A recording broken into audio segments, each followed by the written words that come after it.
You ভালো আছো? হ্যাঁ, আমি ভালো আছি। আপনি কে? তুমি আমাকে চিনতে পারবে না। I am businessman.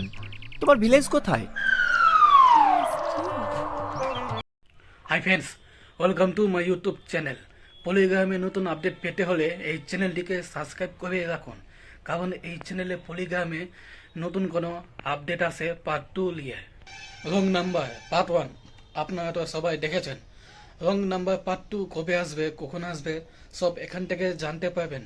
Wrong number part 1-এ টনি বেস্ট ভালো অ্যাক্টিং ছিল, বা সালমাও ভালো অ্যাক্টিং ছিল। টনি টোটো চালায়, সে ফোন করতে থাকে সব সময়। আশেপাশে গ্রামের লোক ভাবে যে কার সাথে কথা বলছে, সে তারপর সালমাকে বলে। সালমান তখন তদন্ত করে, তারপর টোটোতে একটা মোবাইল ফোন পাই, সে মোবাইলটা ফোন লিয়ে লাই। ওকে বন্ধুরা, দেখা হচ্ছে নতুন কোনো এপিসোডে। চ্যানেলে নতুন হয়ে থাকলে লাইক ও সাবস্ক্রাইবটা করে দিবেন। ওকে বন্ধুরা, টাটা।